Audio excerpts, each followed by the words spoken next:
Hey filmmaker, this is me, kicking the out of my writer's block. How did I do this?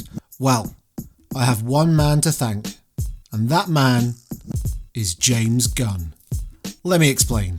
Last week, in the midst of a writer's block moment, I began scrolling through YouTube when I came across the new Suicide Squad trailer, and I liked what I saw. I like what I'm seeing. But good Suicide Squad trailers don't always make good Suicide Squad movies, do they? So I decided to read an interview over on Total Film magazine all about the movie, and this is what I found out. It's very much the Dirty Dozen meets the Guardians of the Galaxy, says the producer. I've always loved tales of redemption, or bad characters that become good, or find some kind of goodness within themselves, says James Gunn. The idea of putting these sad sack supervillain soldiers in a war film was exciting to me. Or to be more specific, the idea of putting these sad sack supervillain soldiers in a 1970s war caper movie was exciting to me. And then something hit me. No, not literally. I was hit by a thought. James Gunn wanted to make a war movie, a 1970s war caper movie, but what he was hired to make was a Suicide Squad movie, essentially a superhero or supervillain movie.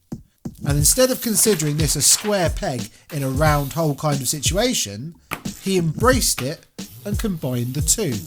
Now, I know what you're thinking. Hey Paul, what the does this have to do with writer's block? And that's a good question, sweary Paul. So let me get to the point. When faced with writer's block, you can do a lot worse than taking something that you really love and transplanting it into a completely different environment. That might be a different genre, a different world, or a different set of characters. So no matter what it is, what you end up doing is setting up a bunch of questions in your creative thought process that will begin to generate new scenarios, new questions, and new conflicts that will begin to form a new story. One you can shape, begin to write about, and leave that writer's block in the dust. Sounds good, doesn't it? So let's give it a go together. Let's say you wanted to make a heist movie, for instance, but didn't know where to start. You've seen loads of them, they're your favourite kind of movie, but where do you begin to start making something different to what you've seen before? If you just stare at the laptop screen or piece of paper in front of you, who knows how long it'll take for inspiration to strike. So let's hack that process. Firstly, let's do a little research and jot down all the tropes you would expect to find in a heist movie. Stuff that makes us want to watch that type of film. Now this kind of thing might have been relatively subconscious to you until now, but let's have a think and write them down. Now, let's pick an entirely different movie. Something far removed from the heist genre, but a movie you love all the same. Let's go with Stand By Me. I love that movie. Which is a good thing, because what I want to do now is not list the tropes of this type of movie, a coming of age movie, but what I personally love the most when I think back about watching this movie. Because, and this is just my opinion, but when it comes to remembering why it is we actually love movies, I often think that the story itself is the furthest thing from our minds. Reminiscing about a movie often makes me think more about the characters, what they said, the scenes that they played out, like small memories of the film instead of the entire thing. So here are my favourite memories from that film. And apologies if you don't get the references here, but if you do have the time, go back and watch Stand By Me, because it is quite a wonderful movie. So now I've got my best memories, I'm going to overlay them into some new scenarios. These being the things you'd expect to find in a heist movie. Now this might seem like another square peg round hole scenario, but this is going to get me asking myself, well, how could these characters even end up in this kind of situation? What would they say? How would they react with each other? What would they do? And to what end?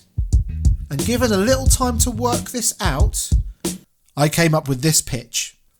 In a small American town where the high school kids take a 20-mile bus ride to the best school around, a cheerleader finds her diary has been stolen. The culprit is none other than the school bully, who stashes it in their locker before they are searched at the end of the school week. If the diary becomes public knowledge, it will ruin the cheerleader's school life. And so she devises a plan to hike to the school, break in and steal the book back before the end of the weekend. To do this, she must assemble a small team of high schoolers who are not in her social circle, as they would use the diary against her too. She must recruit the loners, the nerds, the crazy, goofy ones, who all have the skills to help in exchange for her influence to make their school lives easier too. It's a rough idea, but before I sat down and merged one of my favourite movies with a completely different genre, I was just sitting there staring at a blank screen. Now I have an actual story I can develop if I want to. Try it yourself and tell me about it in the comments below. I'd love to hear about the movie ideas that you formed using this technique. And if you're interested in more beginner filmmaker tips and tricks from that first great idea all the way through to shooting, cutting and distributing your film, click on one of the 2 videos on your screen now. I'll be in both of those. I'll see you there. Thanks for watching, filmmaker.